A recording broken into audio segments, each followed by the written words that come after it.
Jadi jangan kita anggap akal inilah pencetus, akal inilah yang menjadi penentu untuk menentukan ini baik ini buruk. Kada, kebaikan keburukan telah ditentukan dan ditetapkan oleh syariat.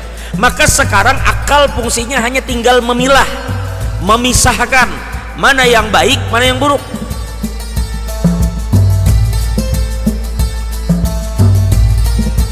Assalamualaikum warahmatullahi wabarakatuh.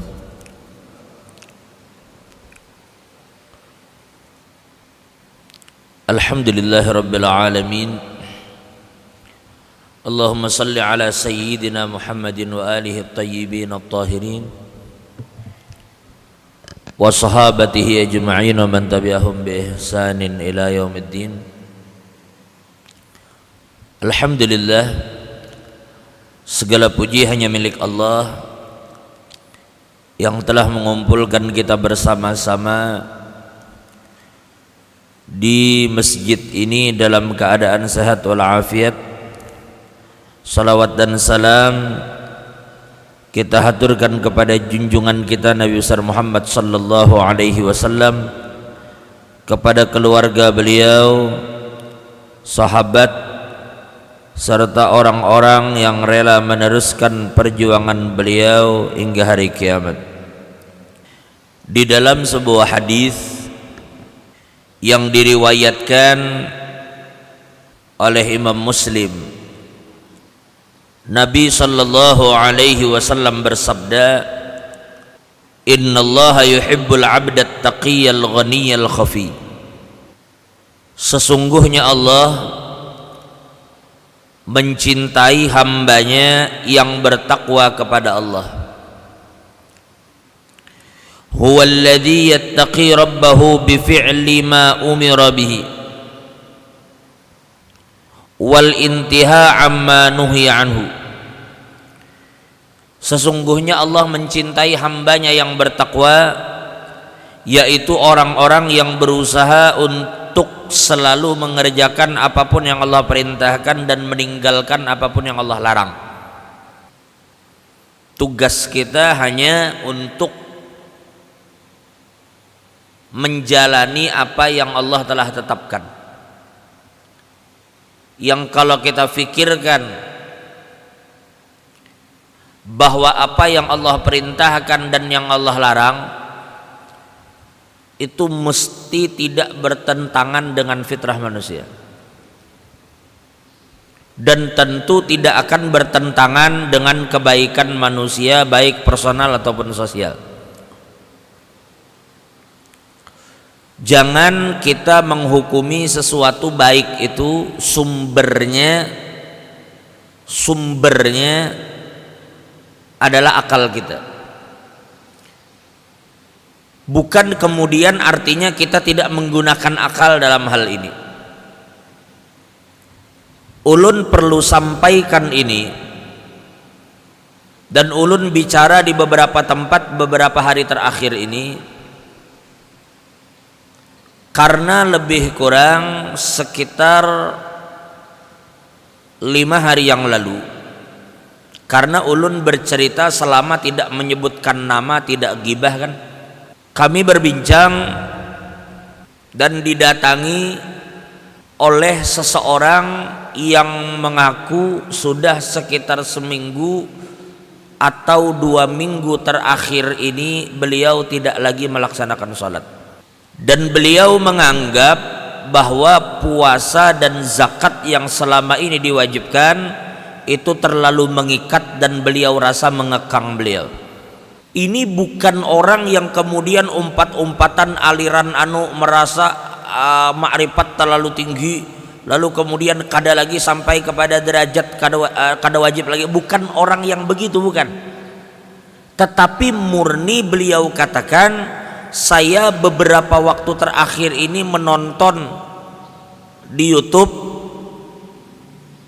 dengan macam-macam ujar informasi yang masuk, lalu ujar beliau membuka logika saya. Ini kesimpulan Sirin, bahwa di dalam hidup itu jar Sirin akhirnya saya sadari kita tidak perlu memaksa orang untuk percaya Nabi Muhammad itu nabi kah? Bukankah? Percaya Allah itu Tuhan kah? Bukankah? Yang penting ujar Sidin, di dalam hidup bagaimana caranya kita berbuat baik. Bila baik menurut akal kita lakukan, bila tidak baik tinggalkan. Ujar Sidin begitu. Ini kata-kata syubhatnya luar biasa, hati-hati ya. Karena di sini seakan-akan dikatakan bahwa akal lah yang menjadi penentu sesuatu itu baik atau buruk. Padahal akal itu tidak berfungsi untuk menjadi penentu bahwa ini baik, ini buruk. Tetapi ulama mengatakan yang dimaksud akal itu adalah hijab, bukan akal yang menetapkan. Tetapi syariatlah yang menetapkan ini baik, ini buruk. Lalu fungsi akal sebagai hijab. Akal itu sebagai dinding yang membedakan dan memisahkan mana yang baik, mana yang buruk.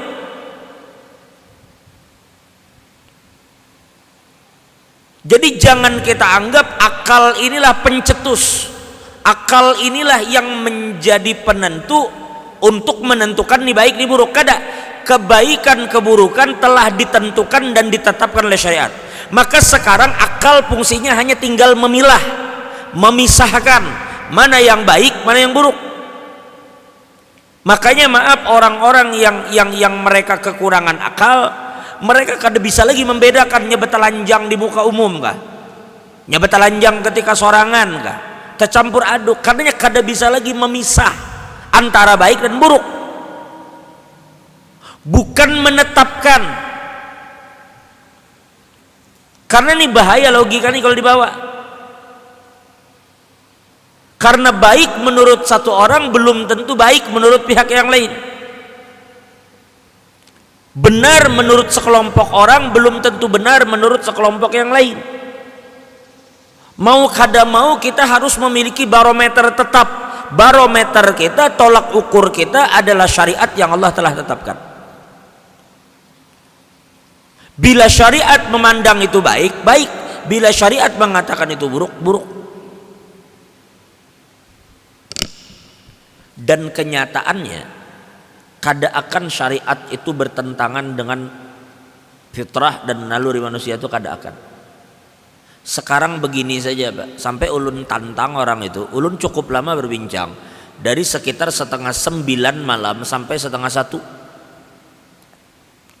Cukup banyak yang kami bicarakan, cuma sayangnya sebuting waktu itu ulun kada sempat bertanya video siapa sih yang selama ini Sidin tonton. Anu Sidin sampai ada di nya kan panjang mulai 8:30 sampai 1:30, bayangkan. Ya kan apa-apa, ini kan hanya pelajaran bagi kita. Kita tidak menyebutkan nama, insya Allah tidak menjadi ghibah, tetapi mengambil pelajaran dari situ. Ada satu percakapan menarik.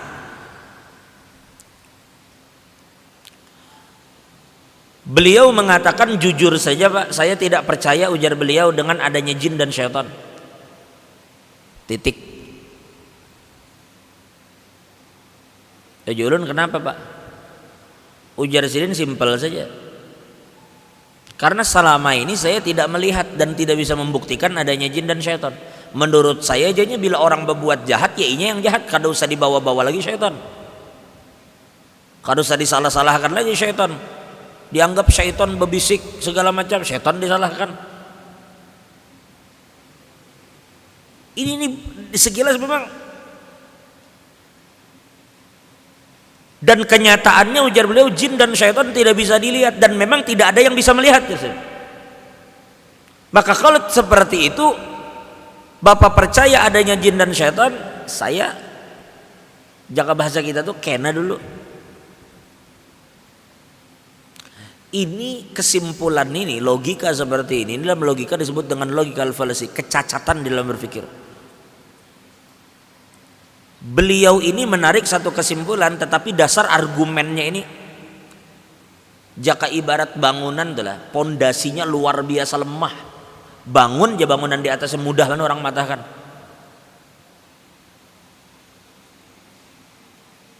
Konsekuensi daripada jawaban Sidin itu bahaya.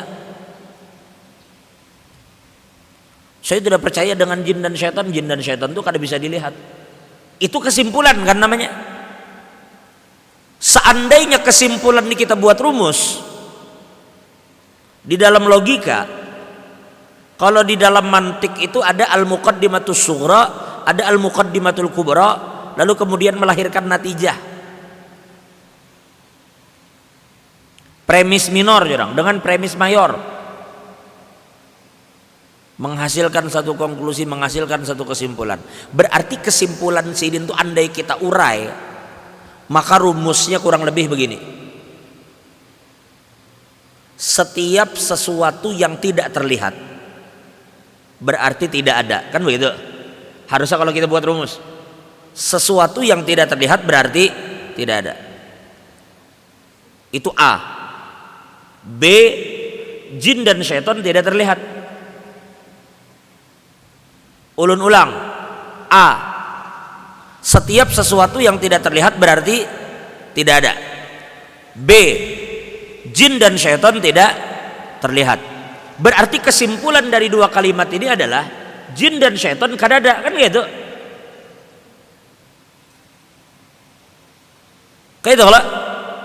Jika rumusnya kita buat seperti tadi, setiap sesuatu yang tidak terlihat berarti tidak ada. Yang kedua, jin dan syaitan tidak terlihat. Kesimpulan sama dengannya jin dan syaitan kada ada. Oh iya betul Pak Jar. Nah lalu seandainya rumus yang sama kita buat, setiap sesuatu yang tidak terlihat berarti tidak ada. Akal tidak terlihat berarti akal tidak ada. Bukan bisa begitu Pak Jar. Sudah akal kada bisa begitu sih. Kalau otak mungkin kita melihat, mun akal di mana kita melihat? Sehingga terkadang dalam beberapa kasus beliau sendiri kerepotan dengan kesimpulan yang beliau buat. Sampai dibawa-bawa ujar Sidin macam zakat. Zakat itu Sidin membebani, memberatkan. Kesian orang-orang dipaksa harus berzakat. Loh kita katakan zakat itu macam zakat pertanian aja. Tidak kemudian serta-merta orang bertani langsung berzakat. Kan ada nisab-nisabnya. Orang bersimpan emas kada serta-merta bersimpan emas lalu kemudian berzakat. Orang yang sedang menggembala, orang yang sedang beternak kada serta-merta berisi ternak sedikit langsung berzakat. Maka berarti ada aturan, ada kemampuan nih ya barunya dikenakan zakat. Kecuali kan ada zakat fitrah. Maka maaf, sebenarnya kita kesampingkan agama misalnya. Menurut fitrah manusia saja, dari agama manapun, seandainya kita memiliki kelebihan harta dan itu kita bagikan kepada orang-orang yang kada punya, kira-kira ajaran agama mana yang menganggap itu kada baik? Andai agama pun kita kada bawa, kita bicara kehidupan sosial saja, mana kehidupan sosial yang memandang buruk orang yang berharta yang membagikan hartanya kepada orang susah? Berarti kada ada aturan agama ini yang mestinya bertentangan dengan fitrah manusia, itu kada ada. Lalu kenapa ajar agama mewajibkan? Kalau memang itu bagus, bisa aja orang berbuat, kada harus diwajibkan. Jadi kita nang diwajibkan aja banyak kada bayar orang. Apalagi kada wajib. Ala kulli hal, kesimpulannya adalah beliau memandang bahwasanya agama itu mengikat. Padahal sebenarnya agama itu datang sebagai tuntunan. Beda akhirnya antara tuntunan dengan mengikat. Agama itu menuntun, baik dalam urusan antara kita dan Tuhan atau urusan antara kita dan sesama, ada tuntunan yang dibuat oleh agama. Makanya akhirnya dikatakan di sini, sesungguhnya Allah mencintai hambanya yang bertakwa. Bila Allah perintahkan, Nabi perintahkan, gawi.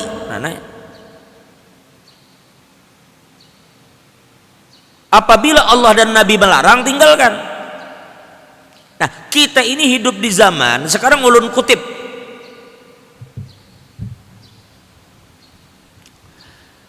di dalam sebuah hadis Nabi bersabda, ujar Nabi, sayati 'alan nasi sanawatun khadda'at. Ujar Nabi, akan tiba satu masa yang apabila masa itu tiba maka terdapat begitu banyak kebohongan dan kedustaan, sehingga maaf, antara yang palsu dan yang benar, antara yang jujur dan yang tidak jujur itu sudah samar. Sulit dibedakan mana dusta mana bukan. Ujar Nabi, zaman itu pasti akan tiba. Bahkan di riwayat lain Nabi katakan, fitnah itu akan masuk ke dalam rumah kalian bagaikan guyuran hujan yang lebat. Jadi fitnah itu kan harus pian keluar rumah, ke dalam rumah masuk. Ya ulun fikir boleh jadi handphone yang kecil dina. Bahari pian sekolah di SMA, ada alumni SMA ini, ada grupnya kita. Kada cukup alumni SMA, ada pulang kena grup khusus alumni kelas 3 IPS misalnya. Kada cukup itu, ada pulang kena rupanya bahari di kelas tuh ada 10 kawan akrab, ada pulang grupnya ber-10 tuh. Belum lagi grup bahari kita 4 silat. Padepokan silat mana? Belum komunitas kita di kantor, belum bubuhan bersepedaan, belum grup masjid. Sehingga dalam sehari itu kita guring, katakan habis isya bangun subuh, mungkin ada ratusan pesan yang ada di handphone itu yang masuk. Nang itu nang habis subuh dijadikan wirid, dibacai sebuting-sebuting. Yang boleh jadi di dalamnya ada video-video, ada gambar-gambar, ada tulisan-tulisan. Yang boleh jadi mayoritas tulisan dan video itu kebanyakannya mungkin berita-berita yang tidak benar.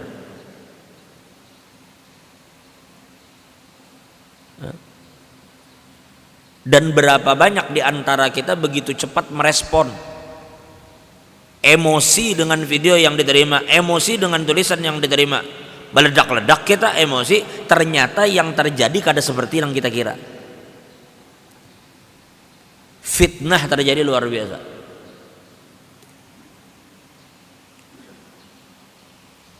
Dan satu lagi lah fitnah, salah satu fitnah terbesar di akhir zaman, ya di masa-masa seperti ini, adalah ketika orang yang tidak memiliki kompetensi di dalam satu hal, ini berbicara dalam hal tersebut. Sampai dikatakan, lau sakatal jahil laqallal khilaf. Seandainya orang-orang yang tidak kompeten dalam satu hal diam, niscaya bumi ini aman sentosa saja. Tapi bila sudah setiap orang siap dan berani bicara, YouTube ini orang kayak apa caranya supaya pian nonton. Kadang antara judul dengan isi gini diulahnya belain. Maka setiap orang menanggapi dan bicara sedikit masalah agama, semua orang berpandir. Kadang rusak menurut pian. Ulun sekitar mungkin sekitar 3 minggu yang lalu, apa sebulan yang lalu, 3 minggu apa sebulan yang lalu, ulun nih kesakitan telinga, sakit luar biasa. Karena waktu itu ulun korek-korek, pakai apa sih, cotton bud tuh nah, gatal rupanya telinga nih, ulun korek rupanya ngaran gatal kan, kenyamanan mengorek, lalu rupanya tak kelupas kulit-kulit tipisnya itu kalau apakah, mungkin tuh mau olah luka, ngaran luka mungkin. Tambahnya gatal, kadang ada cotton bud, kadang jari masuk pakai aru kuku, rupanya luka itu sampai sakitnya luar biasa, menyucuk rasanya dalam telinga ini. Bah pokoknya pian begarak sedikit gin wihang sakit, bepandir di pengajian gin sakit. Akhirnya ulun kada tahan lagi, maka ulun hendak tulak ke Banjar waktu itu pesawat. Karena ada satu kali ulun rasakan pagi dengung kayak orang naik pesawat. Akhirnya kan kebiasaan ulun bila naik pesawat tuh tutup hidung, hanya hembuskan napas supaya telinganya hampir rasa sasak. Sekalinya begitu ulun hembus, sakitnya luar biasa, orang kayak dicucuk benda tajam. Akhirnya ulun datang ke rumah sakit, salah satu rumah sakit, ada UGD-nya. Masuklah ke situ, kan ada dokter jaga. Sampai di situ ulun katakan, dok ulun sakit banget nih telinga. Lalu akhirnya disentel dokter. Ujar dokter tadi, Pak, ini bagian luar telinga bapak ini dilihat bagus-bagus saja. Ujar ulun, kayak apa dok? Tapi ujar dokter, masalahnya bapak ini kesakitan luar biasa. Ujar ulun, kayak ini sudah bari aja obat supaya ampe sakit, karena ulun ini hendak tulak. Waktu itu kalau sadar ulun datang malam Kamis kah, tulaknya hari Jumat. Jalun bari obat, yang ujar dokter tadi ulun Pak jujur aja kalau pian handak lebih baik isok pian datang lagi ke sini, pian datangi ada dokter spesialis THT. Karena saya curiga bapak ini ada masalah di telinga bagian dalam. Nah, yang memiliki alat itu dokter THT, Pak, yang mengerti itu. Jalun paling kada dok bari apa kak ujar sirin, kalau bapak mau sabar lebih baik bapak tunggu besok atau bapak datangi prakteknya malam ini. Sudah ulun mun kayak itu ulun datangi di mana praktek di anu ulun datanglah. Nah, ini menunjukkan kepada kita ini dokter loh, ulun datangi dokter di UGD. Tetapi dia merasa ini bukan kompetensinya bicara masalah ini, kadawani ya bisa-bisa. Mbah malam ulun datangi dokter THT-nya, masya Allah. Setumat sin disuruh sirin di anu sirin. Oh, ini jar sirin di gendang bagian dalam telinga ini ada apa jar sirin itu apa? Peradangan. Jadi bahkan telinga ini kelihatan menyempit anunya karena bengkak tadi. Di barisirin apakah yang bagian maolah jadi kayak bius lokal tadi. Pakai anu, lalu diberi obat 3 macam obat antibiotik sebuting, obat nyeri apakah sebutingnya anyar obat tetes. Dengan izin Allah hanya di sekitar 2 hari setelah itu ampih kada lagi sakit. Artinya ketika hal itu diserahkan kepada orang yang memang ahli dalam masalah itu. Kompetensinya di situ. Nah, ini terjadi setiap orang mulai lancang berbicara urusan agama ketika inya kada memiliki basic tentang agama. Nah, apabila zaman ini terjadi, maka kemudian Nabi SAW bersabda, sesungguhnya Allah mencintai seorang hamba yang inya berusaha bertakwa lawan Tuhan. Zaman fitnah luar biasa. Bila zaman itu terjadi, paling selamat bagi pian satu, pian bertakwa kepada Allah. Sebisa mungkin bila disuruh gawi, bila waktunya sembayang pian. Bilanya dilarang minum minuman keras, dilarang berjudi, jangan digawi. Udah. Yang kedua, al-ghani, orang nang sugih. Orang ini bertakwa lawan Tuhan sugih. Maksud sugih itu kadang mesti lawan harta. Ghinan nafas, boleh jadi Allah berikan inya hati merasa kada terikat lawan makhluk. Nah, yang ketiga ini al-khafi, orang yang ketujuh bersembunyi. Inya berusaha menyibukkan dirinya supaya kada tercabur dalam fitnah. Makanya maaf ulun sering mengatakan, boleh jadi tinggi sekali derajat orang-orang yang hari ini diam asik di tokonya aja. Maaf, meskipun inya kada turun ke masjid sembayang duha, palingnya subuh berjamaah, maghrib berjamaah, zuhur, asar, duha misalnya nya kada sholat. Bukan meremehkanlah, bukan. Tapi andai terlalu sibuk di toko kada ingat lagi berduha. Andai sibuk di toko kada ingat lagi tahajud misalnya. Nabi bersabda dalam sebuah hadis. Ujar Nabi, at-tajir as-saduqul amin ma'an nabiyyin wasiddiqin wasyuhada. Ujar Nabi, orang yang berdagang nya kada tahu fitnah apapun, nya asik lawan dagangannya aja. Biar aja nya berjualan. Anda berjual kain kah, berjual iwak kah, Anda berjual alat elektronik, kayaknya asik berdagang aja. Tetapi satu aja jaga, satu inya jaga kejujuran, inya berdagang dengan jujur kada culas, jujur inya berdagang. Yang kedua, inya amanah di dalam menjalankan apa yang diamanahkan kepadanya. Inya amanah, satu jujur, dua amanah.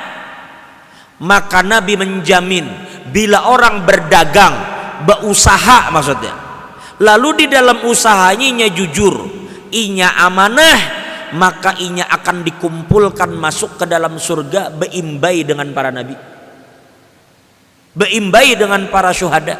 Inya kada memegang pedang untuk berperang, inya kada pernah bertemu musuh, tapi berdagang beusahanya jujur, inya amanah, inya berada di derajat orang-orang syahid dan masuk ke dalam surga beimbai dengan para nabi. Jadi itu nang pedagang-pedagang nang asik di tokonya, atau orang berusaha asik dengan usahanya, selama yang wajib inya tidak tinggalkan, yang haram sebisa mungkin inya tinggalkan. Kalaupun tegawi, segera inya meminta ampun kepada Allah. Pian kada usagin bepandir, oh itu begawi jar berusaha lalu sugih, lalu dermawan ketujuh bebagi. Kita kada usah bicara dermawannya, kada usah yang dermawan, berusaha aja jujur-jujur, amanah, dijamin nabi masuk surga beimbai dengan para nabi. Dermawan ini lain lagi, apalagi mun dermawan. Seandainya hanya bermodal kejujuran dan amanah aja, itu ada jaminan sudah dari nabi. Di Banjar ada seorang guru alim luar biasa, salah satu murid daripada guru Bangil, orangnya khumul. Mulai pagi sampai sore di pasar jaga gawean sidin, jual kelontongan, orangnya alim. Di pasar berjualan kelontongan, sore bulik mandi sembahyang maghrib berjamaah di rumah, kena malam maajar murid. Karena isuknya turun pulang ke pasar berdagang pulang sidin. Di pasar tuh kadang bersalawar katok aja, berbaju kaos saja. Tahunya orangnya alim, salah satu murid yang disayangi oleh guru Bangil. Alim benar. Jadi di dalam sebuah riwayat Nabi ditanya, ya Rasulullah, ayyul kasbi atyab? Ya Rasul, penghasilan yang paling baik itu yang bagaimana sih? Kerjaan yang paling bagus itu yang mana? Bila kita anak berusaha, usaha yang bagus itu apa? Ujar Nabi, kullu amalir rajul biyadih, yaitu setiap penghasilan yang didapatkan oleh tangan kita sendiri. Biar inya betukangan kesian. Karena jam 8 turun, sudah kadang jadi tukang lagi, jadi helper. Maaduk luluh, maangkuti bata, memikul semen. 100.000 digaji orang sehari atau 80.000, tetapi usahanya itu, duitnya itu diberkahi oleh Allah Ta'ala. Duit yang inja dapat jangan ada mengemis, tetapi dengan usaha tangannya seorang. Macam-macam, apakahnya mau urut orang kah, apakahnya betani dengan tangannya kah, pokoknya bujur-bujur menggunakan tangan sendiri, kada mengharap pemberian orangnya. Dan apa, wa kullu bai'in mabrur, dan setiap jual beli yang tidak ada pelanggaran syariat di dalam jual beli itu usaha nang bujur-bujur diberkahi oleh Allah Ta'ala. Makanya ulun kada heran lah apabila ada seorang bapak pedagang aja, bukan orang alim, pedagang bapaknya, mamanya pedagang juga atau ibu rumah tangga, tetapi jujur dalam berdagang. Banyak pedagang-pedagang nih anak-anaknya jadi alim. Banyak ulun menyaksikan para pedagang-pedagang yang jujur, anak-anaknya jadi orang alim. Karena inya memasukkan ke dalam rumahnya yang halal. Pian berdagang tuh biar untung ambil ganal, itu dihalalkan.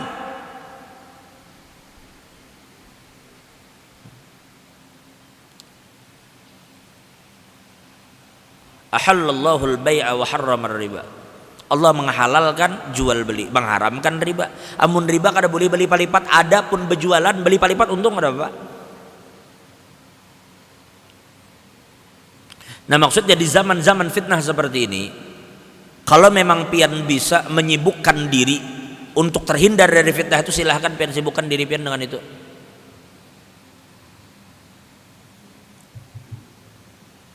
Jadi Allah sangat mencintai hambanya yang bertakwa, yang sugih, yang jelas sugih hati dulu, sugih gina nafsu itu artinya inya kada bujur-bujur, inya berpegang kepada Allah, inya kada berharap lawan makhluk. Syukur lagi kalau memang materinya berlebih. Karena Allah mencintai hamba yang kuat dibanding hamba yang lemah. Yang ketiga orangnya khumul. Ketujuh menyembunyikan diri dan kada menonjol di tengah manusia. Jaka undangan acara kada bisa disuruh orang duduk ke muka. Jaka nyesidin kada juga dicari orang. Padahal kalimat hadis Nabi apa? Innallaha yuhibbu. Sesungguhnya Allah mencintai. Berarti di orang-orang yang dicintai Tuhan, Pak. Orangnya mungkin kada terkenal.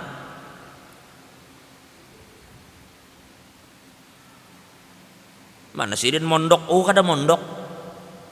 Bahari lulusan STM aja. Apa gawe itu membengkel? Tapinya jujur. Berartinya bertakwa lawan Tuhan. Allah melarangkan berdustanya kan berdusta. Allah menyuruh untuk tidak meninggalkan sholatnya kan bisa meninggalkan sembahyang. Memang disuruhi kitab baca kan bisa baca sih kan bisa baca kitab. Karena di sini dikatakan kada membaca. Allah mencintai yang pintar membaca kitab. Kada. Allah mencintai hambanya yang bertakwa. Bila Allah mengharamkan dia kada menggawi. Kalaupun tegawi ia beristighfar. Jadinya kada wani main-main dengan hak orang. Kada bisa culas sih. Jaka ibarat sepeda motor tuh nah ban orang nih kempesnya kada dipadahakannya bocor. Kada culas sih. Bertakwa batinya. Nang kedua gini inya kada mengharap orang. Kuat tawakalnya kadanya tiap hari pengurang bocor ban. Tapi saking inya menunggu yang halal duduk inya menunggu bengkel. Kadanya hari-hari orang rusak terus motor. Tapi nya menunggui kadang nang bersepeda kasihan bakeliling menjual es mana hari hujan. Ulun ada kasihan beberapa tahun yang lalu tatamu lawan bini ada orang kasihan teungut di muka masjid di muka satu masjid. Kenapa? Si ini berjualan es ada Om Lukman bari es itu yang es cucuk lidi baru dicucuk ke coklat nah. Es yang panjang tuh dipotong baru dicelupkan ke coklat ada lah. Bersepeda kasihan. Sakalinya begitu sidin bejuhur bulik keluar habis duit yang ada di dalam tuh rupanya sin kada keingatan lagi kasihan mano kada kepikiran jalo mungkin menurut sidin aman-aman aja di muka situ andak itu ada duit tuh kada kepikiran lagi begitu keluar habis duit nang mulai pagi bakal liling kasihan. Coba berapa gerang duitnya kasihan? Saking inya berusaha nang halal sedang pulang diambil orang dicuntan orang teungut kasihan di luar. Imba tuh sampai sekarang ulun beberapa kali berpapasan tetap aja sidin ceria aja bajualan es. Kada berharapnya lawan orang. Kada juga minta kasihani orang. Coba lihat berjualan es bakeliling stop waktunya sembayang sih. Bertakwa berarti. Inya kada mengharap lawan makhluk itu goningannya orang nang kada memiliki harapan dengan makhluk tuh sugih.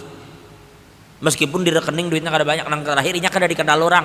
Apa kalimat innallahi Allah mencintai mereka. Maka pian bila Allah cinta kepada hambanya nih bila inya berdoa mus doanya tuh kabul. Jadi hati-hati juga kita. Kadang-kadang ada orang-orang di masjid kita ini duduknya di belakang-belakang aja. Jakanya datang orang kada menghormati. Jakanya tidak hadir orang kada mencari.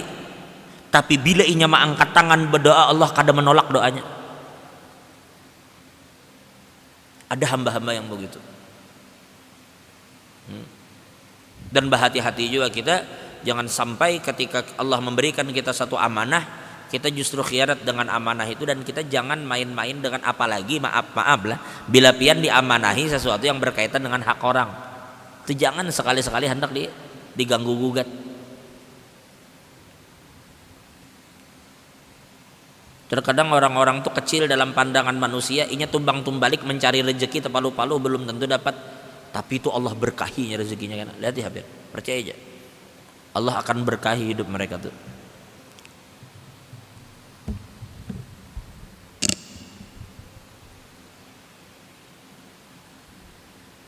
Amun banyak jujur makin bagus.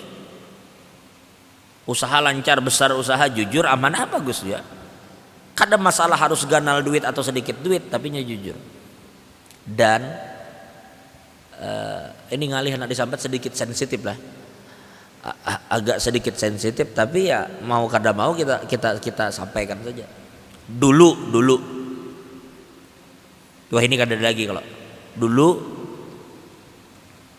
Tapi memang ada orang pernah berkata ke ulun, salah satu pengurus masjid, ujar sidin, bila kita hendak meminta bantuan, ya ngerti lah Ben, bila kita meminta bantuan, katakan misalnya kita manu proposal hendak manu kanopi 100 juta ke satu tempat lah, paham lah Ben, kita menjulung proposal aja 100 juta di atas meja, bila kada ada duit 20 juta di bawah meja, kada ada 100 juta di atas meja nih, peribahasanya kayak itu.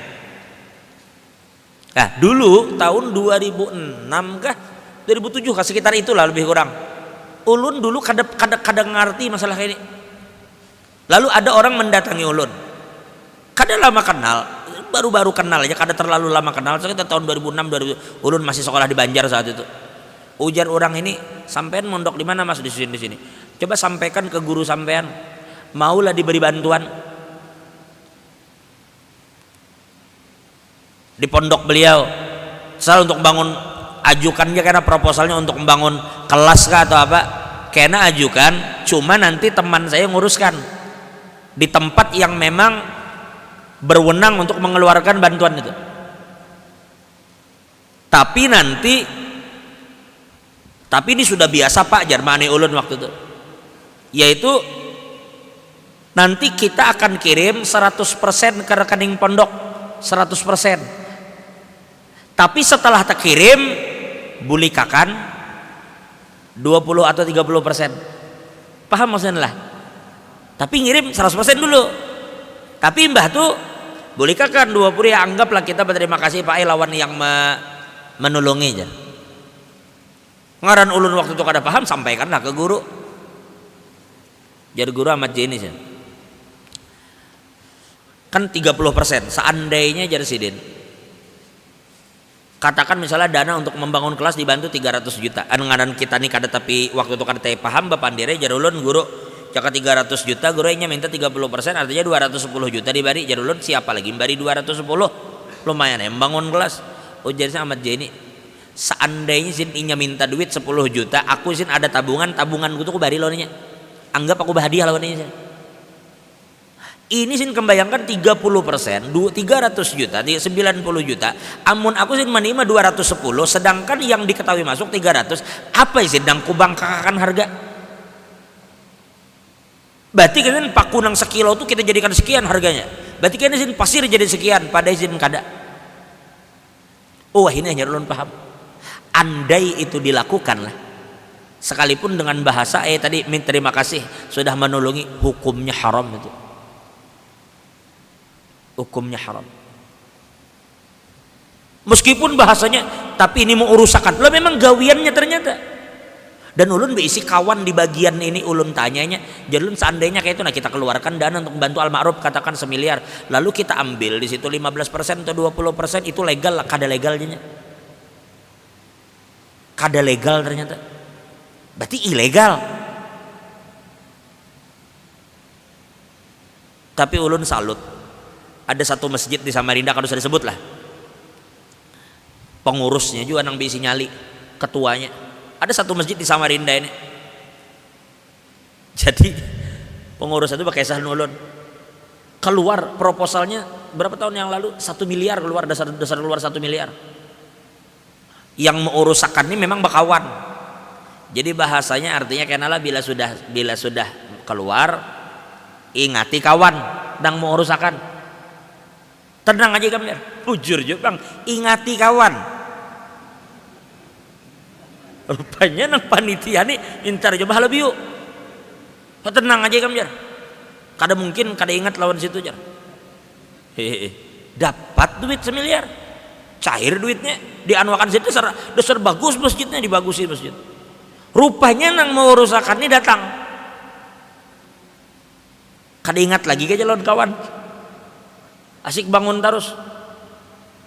Oh rupanya meminta sekian persen jatah yang merusakan tadi. Sebenarnya si ketua panitia ini tahu selama ini caranya di mana-mana bila minta bantuan tuh itu.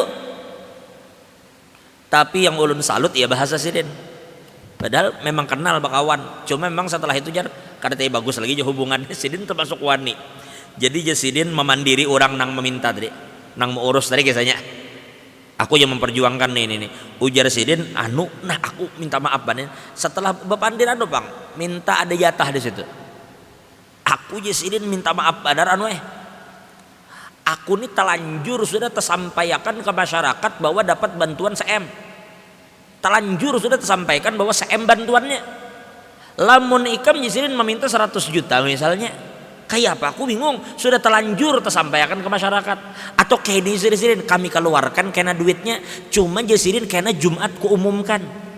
Soalnya aku bertanggung jawab. Duit sudah telanjur terumumkan CM. Aku Sidin bertanggung jawab. Kemana keluarnya 100 itu? Langsung jadi orang tuh kada bersuara lagi langsung bulik. Jadi rupanya kawan Sidin di masjid tuh mengomentari pian Pak Haji jar kayaknya terakhir nih minta proposal. Kada bakal lagi mah nih tambus. Jadi kada bacang juga Sidin kedua kali ngirim proposal. Ujur juga. Ada hal-hal seperti ini. Nah jadi hati-hati kita maaf penampilan bagus. Lalu apa yang dibutuhkan serba ada. Datang ke mana dihormati orang. Tetapi wani mah otak atik hak orang gitu dah. Wani mah otak atik duit orang. Itu diberi makan anak lawan bini. Na'udzubillah min dzalik. Nabi di dalam hadis yang diriwayatkan al Imam Tirmidzi, ujar Nabi, kullu lahmin nabata minas suhd ay nabata minal harami fannaru aula bihi. Setiap daging yang tumbuh karena sebab sesuatu yang haram, maka nerakalah yang pantas menjadi tempat bagi daging itu. Itu hadis Nabi. Kayak apa nyana berkah rumah tangganya, kayak apa berkah anak bininya. Amun inya memberi makan anak bini dengan sesuatu yang haram, na'udzubillah min dzalik. Mudahan Allah menjaga kita jangan sampai wani mengotak-atik hak orang lain. Dan mudahan Allah memberkahi usaha kita. Segala usaha kita apapun diberkahi oleh Allah. Allah berkahi rezeki kita, Allah berkahi hidup kita. Mudah-mudahan kita bisa melakukan apapun yang diperintahkan Allah dan menjauhi yang dilarang Allah. Seandainya pun kita terjatuh ke dalam larangan Allah, mudah-mudahan Allah memberikan kita kesempatan bertaubat kepada Allah. Mudah-mudahan Allah mengampuni dosa kita, Allah tutup segala aib dan kekurangan kita, dan mudahan kita semua yang hadir tidak akan mati kecuali dalam keadaan husnul khatimah. Ala hadhihi niyyah wa ala kulli ma nawa bihi salafus salih wa ila hadratin nabi al-Fatihah. Bismillahirrahmanirrahim. Alhamdulillahirabbil alamin. Wassalatu wassalamu ala asyrafil anbiya wal mursalin sayyidina wa syafiina maulana Muhammadin wa ala alihi washabihi ajma'in. Allahumma astur 'uyubana 'uyuba ma'alimina anna wa la tudhib barakati 'ulumi man Allahumma ij'al jam'ana jam'an marhuma tafurraqana min ba'di tafurraqan ma'suma wa la taj'al fina wa la minna wa la ma'ana syaqiyan wa la mahruma. Allahumma inna nas'aluka fi'lal khairat tarkal munkar wa hubbal masakin. Rabbana atina fid dunya hasanah wa fil akhirati hasanah wa qina adzabannar. Sallallahu alaihi sayyidina Muhammad wa ala ali sayyidina Muhammad. Alhamdulillahirabbil alamin. Taqabbalallahu minkum